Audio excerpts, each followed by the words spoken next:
ইকবাল নামে এক ছেলে যে ছিল এক অদ্ভুত শক্তির অধিকারী, যার সাহায্যে সেও তার পরিবার মিলে মানুষকে প্রেতাত্মা ও শয়তানি জিনদের আসর থেকে মুক্ত করত।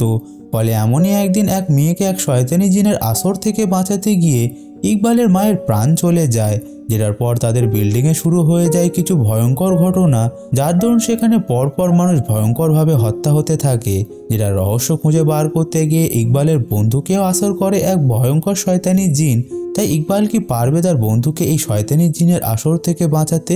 এছাড়া কি এমন রহস্য লুকিয়ে আছে তাদের অ্যাপার্টমেন্টে, যার ফলে এই সব ভয়ঙ্কর ঘটনাগুলো ঘটছে? জানতে হলে দেখতে হবে আজকের এই কাহিনীটি। তাহলে চলুন আর বেশি কথা না বাড়িয়ে ভিডিওটি শুরু করা যাক। তো মুভিটি শুরু হয় আমাদেরকে ইকবাল নামে একটা ছেলেকে দেখিয়ে, যে তার বন্ধুদের সঙ্গে আড্ডা দিচ্ছিল। তখন সে কাউকে তার নাম ধরে ডাকতে শোনে, যেটা শুনে সে যখন অ্যাপার্টমেন্টের ভিতরে চলে যায় সে লক্ষ্য করে সেখানে তো কেউই ছিল না, যার পরক্ষণেই সে তার পিছনে কাউকে অনুভব করে। যেটাতে ইকবাল যখন এলিভেটরের কাছে যায় তখন সে সেখানে তার মাকে দেখতে পায়, যে একটা ব্যাগ থেকে টর্চ লাইট বার করছিল। এখন সে একটা টর্চ লাইট ইকবালের দিকে এগিয়ে দেয়, যেটাতে ইকবাল কিছু বুঝতে পারতো। ঠিক তখনই সে তার পাশে একটা ভয়ঙ্কর শয়তানি আত্মাকে দেখতে পায়, যেটা দেখে সে প্রচণ্ড ভয় পেয়ে গিয়ে নিজের হুঁশে ফিরে আসে। যে লক্ষ্য করে এটা তো আসলে তার মা, যে তাকে বলছে, তুমি কোথায় ছিলে ইকবাল, আমি তো তোমাকে অনেকক্ষণ দিয়ে খুঁজছি। কিন্তু ইকবাল এখানে কিছুক্ষণ আগে ঘটা ঘটনাতে এতটাই অবাক হয়ে গিয়েছিল যে সে কিছুই বলে না। এরপর সেখানে তার বাবা নোরম্যান চলে আসে, যেখানে তাদের কথাবার্তার দরুন আমরা বুঝতে পারি ইকবালের মাও তার একটা স্পেশাল পাওয়ার আছে, যার সাহায্যে তারা প্রেতাত্মাদের দেখতে পায় এবং প্রয়োজনে তাদের ধ্বংসও করতে পারে।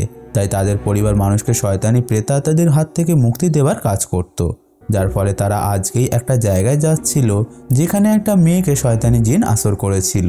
এরপর তারা যখন জঙ্গলের মধ্যে দিয়ে যাচ্ছিল তখনই তাদের গাড়ি খারাপ হয়ে যায়, তাই তারা হেঁটেই পথ অতিক্রম করার ডিসিশন নেয়। যার জন্য ইকবালের মা দিনা ঠিক একইভাবে তার ব্যাগ থেকে টর্চ লাইট বার করতে লাগে, যেমনভাবে ইকবাল সকালেই দেখেছিল।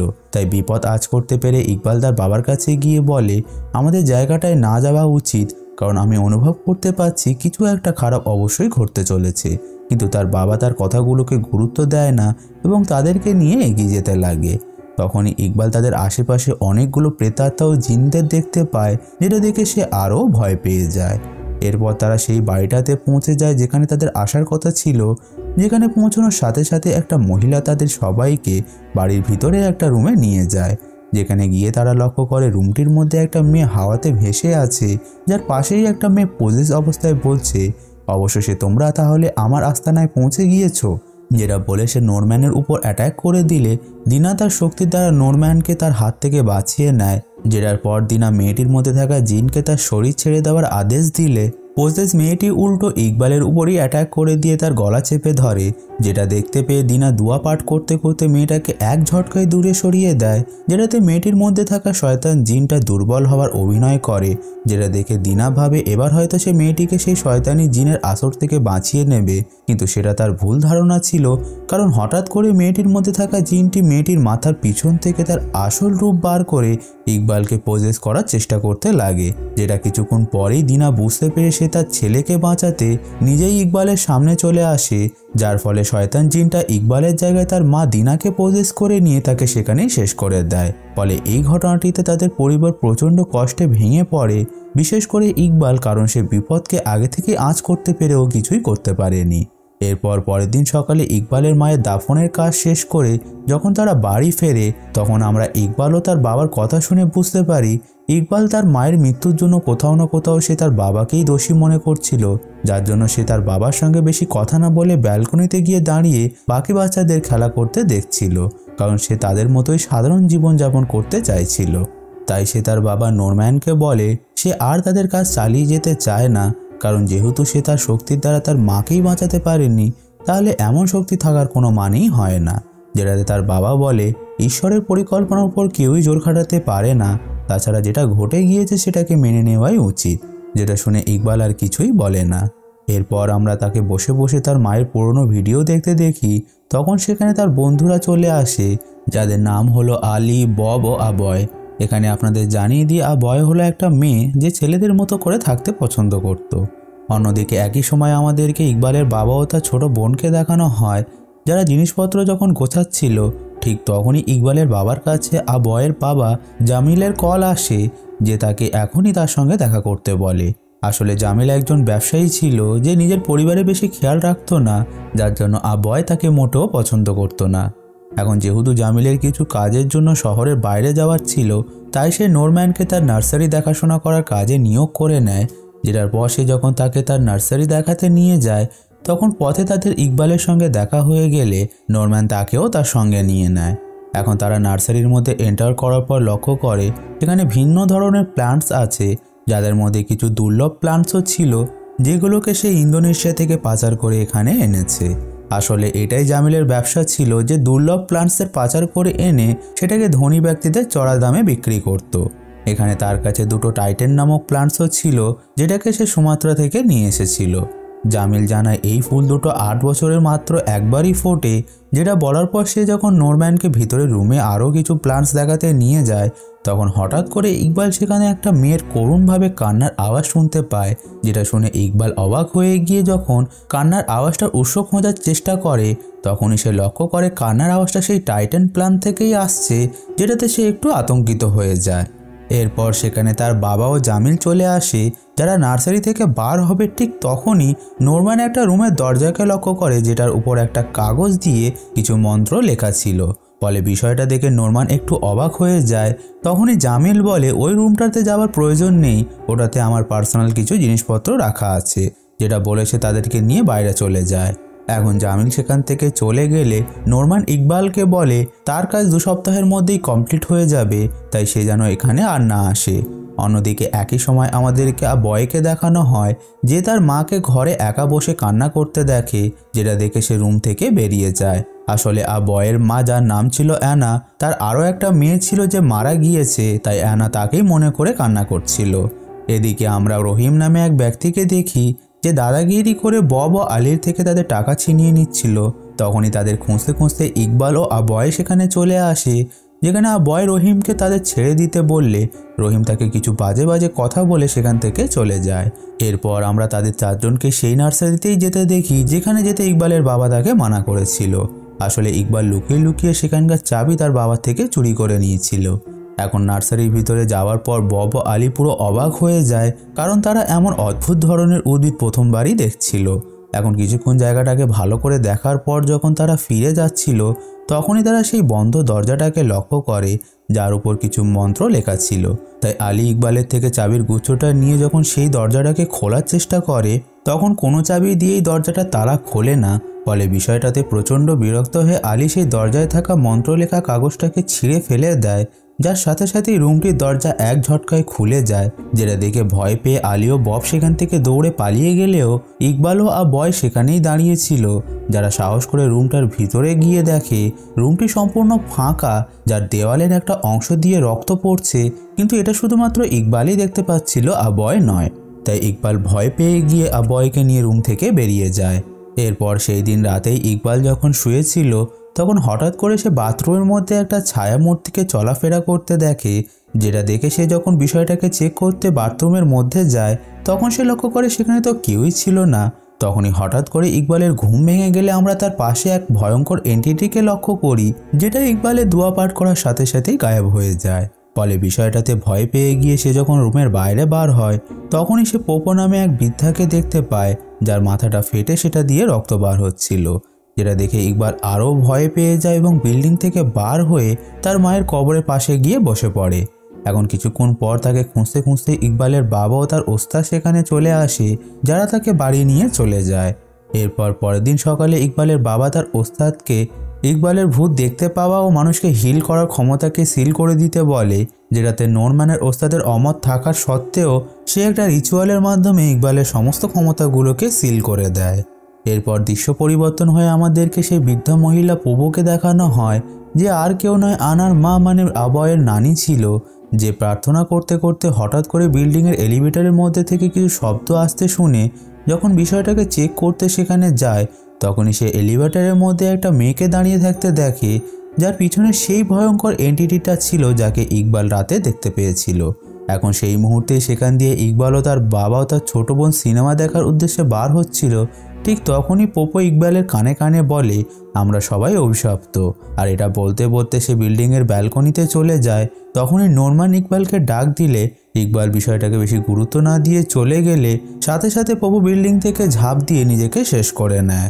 এখন বিল্ডিং থেকে নিচে নেমে পোপোকে মৃত দেখে ইকবাল পুরো অবাক হয়ে যায়, কারণ পোপোর মাথাটা ঠিক সেইভাবেই ফেটে গিয়েছিল যেমনটা সে আগের দিন রাতে দেখেছিল।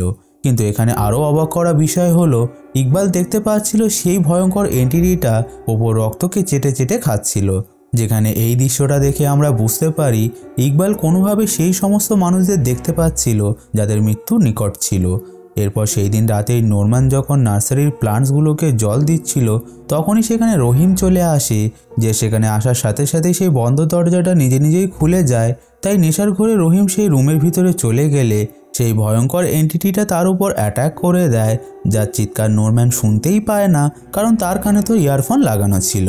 ফলে এন্টিটিটা রহিমকে রুমের মধ্যে নিয়ে গিয়ে তাকে ভয়ঙ্করভাবে শেষ করে দেয়, যেখানে সেই মেয়েটার আত্মাও দাঁড়িয়েছিল যাকে পোপো এলিভেটরের মধ্যে দেখতে পেয়েছিল। এখন প্রশ্ন হলো এই মেয়েটা কে আর কেনই বা সে তাদেরকে এক এক করে শেষ করছে, তার উত্তর আমরা কিছুক্ষণ পরে জানতে পারবো। এরপর দৃশ্য পরিবর্তন হয়ে আমাদেরকে পোপোর ফিউনারালকে দেখানো হয়, যেখানে ইকবালও ছিল, যে হঠাৎ করে সেখানে তার বন্ধু আলী ও ববের মৃতদেহকে দেখতে পায়, যেটা দেখে সে প্রচণ্ড ভয় পেয়ে গিয়ে সেখান থেকে পালিয়ে যায়। আর এটা দেখে আমরা বুঝতে পারি সেই এন্টিটির নেক্সট টার্গেট আলী ও বব ছিল, কারণ তারা প্রতি রাতে কোনো মহিলার কান্নার আওয়াজ শুনতে পেত। তাই সব কিছু আগের মতো করতে ইকবাল ও আবয় পুনরায় সেই নার্সারিতে যায় সেই মন্ত্রলেখা কাগজটাকে তার সঠিক জায়গায় লাগিয়ে দিতে। কিন্তু তাদের দুর্ভাগ্যবশত তারা সেখানে আলীর মৃতদেহকে পড়ে থাকতে দেখে, যার হাতে সেই মন্ত্রলেখা কাগজটা ছিল। এখন ঘটনাস্থলে পুলিশ চলে আসলে তারা নোরম্যানকে জিজ্ঞাসাবাদ করে যে সে ছাড়া এখানে আর কেউ আসে কি না। তখনই নোরম্যান জানতে পারে যে ইকবাল তার বন্ধুদের সঙ্গে এখানে বেশ কয়েকবার আসা যাওয়া করেছে। তাই বাড়ি ফিরে এসে ইকবালের উপর প্রচণ্ড রেগে যায়, যে নিজেকে একটু সামলে নিয়ে বলে পুলিশের সামনে তার বেশি কথা বলার প্রয়োজন নেই, না হলে তাদের বিনা দোষেই জেলে যেতে হবে। যেটা শুনে ইকবাল বলে সেই রুমটা থেকে ভয়ঙ্কর একটা এন্টিটি ছাড়া পেয়ে গিয়েছে, যে সবাইকে এক এক করে মারছে। কিন্তু ইকবালের কথাটা নোরম্যান বিশ্বাস করে না, কারণ তার ওস্তাদ তো ইকবালের সমস্ত ক্ষমতাগুলোকে সিল করে দিয়েছিল। এরপর সেই দিন রাতেই আমরা ইকবালকে দেখি যে আবয়কে খুঁজতে তার বাড়িতে যায়, যেখানে পোপোর মৃতদেহ জেগে উঠে বাড়ির মধ্যে চলাফেরা করছিল। ঠিক তখনই হঠাৎ করে ইকবাল পজিস মতো হয়ে গিয়ে বাড়ির কিচেন রুমে চলে যায়, যেখানে পোপো তাকে খাবার দিলে সে সেটাকে খেতে শুরু করে, যার পরক্ষণেই ইকবালের হুঁশ ফিরলে সে বুঝতে পারে সে কাঁচা মাংস খাচ্ছে। যেটা দেখে সে কিছু বুঝতে পারতো তার আগেই সে তার পাশে পোপোকে দাঁড়িয়ে থাকতে দেখে, যে একটা ধারালো অস্ত্র দিয়ে নিজেরই পেট চিরে দেয়, যার ফলে তার পেটের অঙ্গ প্রত্যঙ্গগুলো বাইরে বেরিয়ে আসে। এখন এই ভয়ঙ্কর দৃশ্যটা দেখে ইকবাল প্রচণ্ড আতঙ্কিত হয়ে যায়, যে সাথে সাথে সেখানে পোজেস আবয়কে দেখতে পায়, যে একটা ছোট্ট বাচ্চাকে ভয়ঙ্করভাবে চিবিয়ে চিবিয়ে খাচ্ছিল, যেটা দেখে সে সেখানেই বেহুশ হয়ে যায়। এরপর হুঁশ ফিরলে ইকবাল নিজেকে তার রুমের মধ্যে পায়, যেখানে আবয়ও উপস্থিত ছিল। তাই সে আবয়কে সব কিছু বুঝিয়ে বলে যে এতদিন সে কি কি দেখেছে আর তার কি কি ক্ষমতা আছে। যেটা শুনে আবয় প্রথমে তো বিষয়টাকে নিয়ে ঠাট্টা করে, কিন্তু ইকবাল তাকে বুঝিয়ে বলে যে যাদের মৃতদেহ সে দেখেছে তারা 1-2 দিনের মধ্যেই মারা গিয়েছে, আর গতকাল রাতে সে তাকেও দেখেছে, যার মানে হলো বিপদ ঘনিয়ে আসছে। যেটা শুনে আবয় বলে আমার কিছু হলে তুমি আমাকে বাঁচিয়ে নিও। এরপর দৃশ্য পরিবর্তন হয়ে আমাদেরকে নোরম্যান ও তার ছোট মেয়েকে দেখানো হয়, যারা নার্সারির মধ্যে যায় প্লান্টগুলোকে জল দিতে। তখনই বব সেখানে পজেস অবস্থায় কোনোভাবে চলে আসে, যাকে তারা দুজন লক্ষ্য করে না। ফলে সেই এন্টিটিটা ববকেও ভয়ঙ্করভাবে শেষ করে দেয়। এখন পরের দিন সকালে আবারও পুলিশের টিম যখন সেখানে ইনভেস্টিগেট করতে আসে, তখন তারা সেখানে ববের মৃতদেহকে খুঁজে পায়। আর অন্যদিকে বাকিরা সেই টাইটেন প্ল্যান্টটাকে সরাতে গিয়ে তার মধ্যে থাকা মাটির মধ্যে মানুষের হাড় খুঁজে পায়, যার জন্য তারা সাথে সাথে নোরম্যানকে অ্যারেস্ট করে নেয়। অন্যদিকে আবয়ের মা আনা ইকবাল ও তার বোনকে তাদের সঙ্গে খেতে ডাকে। তাই ইকবাল তার ছোট বোনকে নিয়ে যখন তাদের বাড়িতে গিয়ে সে তার ছোট বোন ও আবয় যখন খেতে বসে, তখনই তারা সেখানে সেই ইভিল এন্টিটিটাকে দেখতে পায়, যে তাদের দিকেই এগিয়ে আসছিল। তাই ইকবাল তাকে আটকানোর চেষ্টা করলে কোনোই লাভ হয় না, কারণ তার সমস্ত ক্ষমতা তো আগে থেকেই সিল করে দেওয়া হয়েছিল। ফলে এন্টিটিটা ইকবালকে দূরে সরিয়ে দিয়ে আবয়ের উপর অ্যাটাক করে দিয়ে তার শরীরের মধ্যে প্রবেশ করে যায়। ঘটনাটির পর আবয় অসুস্থ হয়ে পড়লে ইকবাল পুনরায় সেই নার্সারিতে যায়, এটা জানার জন্য যে এই ইভিল এন্টিটিটা কোথা থেকে এসছে।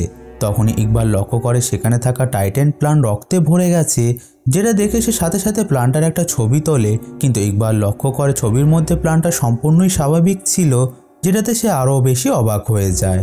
অন্যদিকে একই সময় আমরা নোরম্যানকে পুলিশ স্টেশনের মধ্যে দেখি, যেখানে তার উপর যখন জিজ্ঞাসাবাদ চলছিল তখনই সে সেখানে সেই মন্ত্র লেখা কাগজটাকে দেখে বুঝতে পেরে যায় যে তার ছেলে ইকবাল তার সঙ্গে সত্যি কথাই বলছিল। তাই সে সাথে সাথে নিজের ছেলে মেয়েদের প্রাণ বাঁচানোর জন্য সেখান থেকে পালিয়ে বাড়ি চলে আসে। এরপর তারা তিনজন মিলে আবয়ের বাড়িতে যায়, যেখানে পৌঁছে তারা লক্ষ্য করে আবয় পজেস হয়ে গিয়ে তার মা আনার মুখে জোর করে খাবার ঢুকিয়ে দিচ্ছে এবং তার বাবাকে ডাকতে বলছে। এখন বিষয়টা দেখে নোরম্যান দোয়া পাঠ করে তার শক্তির দ্বারা তাকে শান্ত করে জিজ্ঞাসা করে তার নাম কি। উত্তরে পজেস আবয় বলে আমার নাম ফারা, যেটা শুনে নোরম্যান বলে সত্যি করে বল তুই কে। তখনই আবয় বলে আমি তোর সঙ্গে কথা বলতে চাই না, আমার বাবাকে ডেকে নিয়ে আয়। যেটা বলার পর সে নোরম্যানের উপর অ্যাটাক করে দিলে পিছন থেকে ইকবাল তাকে ধরে দোয়া পাঠ করতে শুরু করে দেয়, যার দরুন আবয় কিছুক্ষণের জন্য নিজের হুঁশে ফিরে আসে, যে করুণভাবে ইকবালকে বলে আমাকে বাঁচাও। যেটা বলার পর সে সেখানেই বেহুশ হয়ে যায়। তাই তাকে তারা বিছানায় শুইয়ে দেওয়ার পর নোরম্যান তার বাবা মানে জামিলকে তার টাইটান প্ল্যান্টের ছবি পাঠিয়ে দেয়, যাতে করে সে তাড়াতাড়ি ফিরে আসে। ঠিক তখনই আবয় ছটপট করতে করতে উঠে দাঁড়িয়ে একটা ক্রিচারকে জন্ম দিয়ে সেখান থেকে পালিয়ে যায়। তাই আবয়কে বাঁচানোর জন্য ইকবাল বলে সে সেই জিনটাকে তার শরীরের মধ্যে প্রবেশ করাবে। কথাটা শুনে তার বাবা বলে বোকামি করো না ইকবাল, তোমার মাও এই একই ভুল করেছে, তাই আমি তোমাকে ঠিক একই কাজ করতে দেব না। যেটা বলার পর তারা দুজন ইকবালের ছোট বোন ইয়ারার কাছে গেলে তারা লক্ষ্য করে ইয়ারা সেখানে নেই। তাই তারা দুজন সঙ্গে সঙ্গে তাকে খুঁজতে শুরু করলে কিচেনের কাছে গিয়ে ইকবাল ইয়ারাকে দেখতে পায়, যে আতঙ্কিত হয়ে উপরের দিকে ইশারা করছিল। তাই সেই দিকে ইকবাল তাকালে সে লক্ষ্য করে আবয় একটা ছুরি হাতে নিয়ে বসে আছে, যে তার উপর অ্যাটাক করতে গেলে তখনই ইকবালের বাবা তার সামনে চলে আসে, যার ফলে ছুরিটি তার বুকে ঢুকে গিয়ে সে আহত হয়ে যায়। তাই বাধ্য হয়ে আবয়ের মধ্যে থাকা শয়তানি জিনকে হারাতে নোরম্যান অবশেষে ইকবালের ক্ষমতার বাঁধনকে ছাড়িয়ে দেয়, কারণ নোরম্যানের ওস্তাদ তাকে বিপদের সময় ইকবালের ক্ষমতা ছাড়ানোর পদ্ধতি আগে থেকেই শিখিয়ে দিয়েছিল। এরপর ইকবাল তার ক্ষমতা ফিরে পেয়ে পজেস আবয়ের সামনে গেলে আবয় তার উপর অ্যাটাক করে দিলে ইকবাল সাথে সাথে দোয়া পাঠ করতে করতে তার ক্ষমতার দ্বারা সেই শয়তানি জিনকে দুর্বল করে দিয়ে তাকে তার শরীর থেকে বার করে নিয়ে নিজের শরীরের মধ্যে নিয়ে নেয়, যার সাথে সাথে আবয় বেহুশ হয়ে গিয়ে ইকবাল পজেস হয়ে যায়। এখন পজেস অবস্থায় ইকবাল সেই নার্সারিতে চলে যায়, যেখানে পৌঁছেছে সেই টাইটান প্ল্যান্টের মাটি খুঁড়ে তার মধ্যে থেকে একটা মানুষের মাথার খুলিকে বার করে। তারপর সে সেই বন্ধ রুমে গিয়ে সেখানকার দেওয়ালে ছিদ্র করে তার মধ্যে থেকে একটা কাপড়ের টুকরো বার করে, যার ভিতর থেকে রক্ত বার হতো। তখনই সেখানে নোরম্যান চলে আসে, যে ইকবালের উপর ঝাঁপিয়ে পড়ে তার মধ্যে থেকে সেই শয়তানি জিনকে বার করার চেষ্টা করতে লাগে। আর অন্যদিকে একই সময় জামিলও গ্রামে ফিরে আসে, যে তার প্ল্যানটাকে নিজের চোখে দেখার জন্য খুবই এক্সাইটেড ছিল। এদিকে বাড়ির মধ্যে ইকবাল হঠাৎ করে একটা অন্য জগতে পৌঁছে যায়, যেখানে সে তার সামনে তার মাকে দাঁড়িয়ে থাকতে দেখে, যেটা দেখে সে বলে আমি জানি তুমি আমার মা নও, আমার মা মারা গিয়েছে, তাই আমার থেকে দূরে থাকো শয়তান। যেটা বলে সে আবারও দোয়া পাঠ করতে শুরু করে দেয়, যার ফলে সেই শয়তানি জিনটা ইকবালের শরীর ছেড়ে চলে যায়। ঘটনাটির পর ইকবাল তার নিজের হুঁশে ফিরে আসলে সে তার বাবাকে জড়িয়ে ধরে। তখনই আনা সেখানে পড়ে থাকা সেই কাপড়ের টুকরোটাকে ওপেন করে দেখে তার মধ্যে একটা বাচ্চার মৃতদেহ আছে, যেটা দেখে সে পুরো অবাক হয়ে যায়। এদিকে তখনই নার্সারির মধ্যে জামিল চলে আসে, যে টাইটান প্ল্যান্টের নিচে মানুষের মাথার খুলি ও দেহের হাড় পড়ে থাকতে দেখে ভয়ে আতঙ্কিত হয়ে যায়, যার সাথে সাথে কোনো অদৃশ্য শক্তি জামিলের পা ধরে তাকে টানতে টানতে সেই রুমে নিয়ে যায় যেখানে বাকিরা উপস্থিত ছিল। আর এই পয়েন্টে আসে কাহিনীতে টুইস্ট, যার দরুন আমরা জানতে পারি আসলে জামিল খুবই খারাপ ও চরিত্রহীন একজন মানুষ ছিল, যে ভুলিয়ে ভালিয়ে নিজের বড় মেয়ে ফারার সঙ্গে শারীরিক সম্পর্ক করেছিল, যার ফলে সে প্রেগনেন্ট হয়ে গেলে যখন তার প্রসবের সময় হয়ে যায় তখন সে তাকে হসপিটালে না নিয়ে গিয়ে বাড়িতেই তার প্রসব করানোর চেষ্টা করে। কিন্তু অতিরিক্ত রক্তক্ষরণ হয়ে যাওয়ার কারণে ফারা মরণাপন্ন হয়ে পড়েছিল, যেখানে পোপোও উপস্থিত ছিল, যে জামিলকে তাকে হসপিটালে নিয়ে যাওয়ার কথা বললে জামিল জানায় তাকে হসপিটালে নিয়ে গিয়ে সব কিছু জানাজানি হয়ে যাবে, যেটা বলে সে তাকে চুপ করিয়ে দেয়। ঠিক তখনই ফারার মধ্যে থাকা জিন তাকে টেক ওভার করে নিয়ে জামিলকে বলে তাকে হসপিটালে নিয়ে যেতে, যেটা শুনে জামিল জিজ্ঞাসা করে তুমি কে। উত্তরে ফারার মধ্যে থাকা জিন বলে, আমি সুমাত্রা থেকে তোমার পছন্দের সেই টাইটেন প্ল্যান্টের মাধ্যমে এখানে এসেছি, আর যেহেতু তখন আমার কোনো মালিক ছিল না, তাই ফারা যখন প্ল্যান্টগুলোতে জল দিতে আসতো তখনই আমি তার শরীরের মধ্যে প্রবেশ করেছি। আসলে সে অনেক ভালো মিষ্টি একটা মেয়ে, তার মতো খারাপ মানুষ নয়, আর এই জন্যই সে তার কোনো ক্ষতি হতে দেবে না। এই কথাটা শুনে জামিল প্রচণ্ড রেগে যায় যে ফারার মধ্যে থাকা জিনকে ভুল প্রমাণ ও নিজের পাপকে চেপে রাখার জন্য একটা ধারালো অস্ত্র দিয়ে ফারার পেটে বারবার আঘাত করে তার পেট ছিঁড়ে দিয়ে গলা কেটে তাকে নির্মমভাবে হত্যা করে। কিন্তু এত কিছুতেও সে সন্তুষ্ট হয় না, তাই সে ফারার শরীরকে টুকরো টুকরো করে সেই টাইটেন প্ল্যান্টের নিচেই পুঁতে দেয়, যেটার পর সে ফারার মৃত বাচ্চাকে একটা কাপড়ে জড়িয়ে সেই রুমের দেয়ালের মধ্যেই তাকে সিল করে দেয়, যেটার পর সে সেই রুমের দরজাটাও লক করে দিয়ে তার উপর একটা মন্ত্রলেখা কাগজ লাগিয়ে দেয়, যেটা তাকে সুমাত্রার একটা ওঝা দিয়েছিল। আর যেহেতু রহিমও তাকে তার এই পাপ কাজে সাহায্য করেছিল, তাই সে তাকে টাকা দিয়ে তার মুখ বন্ধ করিয়ে দেয়। আর এটা দেখার পর আমরা এটাও বুঝতে পারি কেন পোপো আ বয়, যার আসল নাম ছিল নুরুল, তাকে ছেলেদের মতো ড্রেস পরিয়ে রাখত, কারণ সে চাইছিল না জামিলের কুনজর তার ছোট মেয়ের উপরেও পড়ুক। এখন আসল সত্যিটা জানার পর আনা প্রচণ্ড ভেঙে পড়ে যে রাগেও কষ্টে জামিলকে মারতে গেলে নোরম্যান তাকে আটকে দেয়। ঠিক তখনই পিছন থেকে সেই ভয়ঙ্কর এন্টিটিটা জামিলকে টেনে নিয়ে একটা অন্য জগতে নিয়ে যায়, যেখানে তার বড় মেয়ে ফারার আত্মা তাকে সেখানেই শেষ করে দেয়। ঘটনাটির পর সেই ভয়ঙ্কর জিনটা পুনরায় ফিরে আসলে ইকবাল ও তার বাবা মিলে সেই দেওয়ালের পোর্টালটাকে বন্ধ করে দিয়ে তাকে চিরতরে তার জগতেই পাঠিয়ে দেয়। এরপর মুভিটির শেষ সিনে আমরা ইকবাল ও তার ছোট বোন আয়রাকে তাদের বাবার সঙ্গে তাদের মায়ের কবরের কাছে যেতে দেখি, যেখান থেকে ফেরার সময় ইকবালের ছোট বোন অনেকগুলো প্রেতাত্মাদের দেখতে পায়, যার মানে হলো তার কাছেও তার বড় ভাইয়ের মতো ক্ষমতা আছে, যেটা জানার সাথে সাথেই মুভিটি এখানেই শেষ হয়ে যায়। তো বন্ধুরা, এটাই ছিল হারুম মালাম মুভির ফুল এক্সপ্লেনেশন। আশা করছি এই ভিডিওটা আপনাদের ভালো লেগেছে। যদি ভালো লেগে থাকে তাহলে অবশ্যই ভিডিওটাকে লাইক করুন, বেশি বেশি করে শেয়ার করে বন্ধুদেরকেও ভিডিওটা দেখার সুযোগ করে দিন। এছাড়া মুভিটিকে নিয়ে আপনাদের যদি কোনো মতামত বা প্রশ্ন এখনও থেকে থাকে তাহলে প্লিজ কমেন্ট করে জানাতে ভুলবেন না। সঙ্গে প্রতি সপ্তাহে এমনই ভিডিও পেতে চ্যানেলটিকে এখনই সাবস্ক্রাইব করে পাশে থাকা বেল আইকনটিকেও প্রেস করে দিন, তাহলে আমি আবারও আসবো এমনই কিছু মুভি এক্সপ্লেনেশন নিয়ে। Till then keep watching.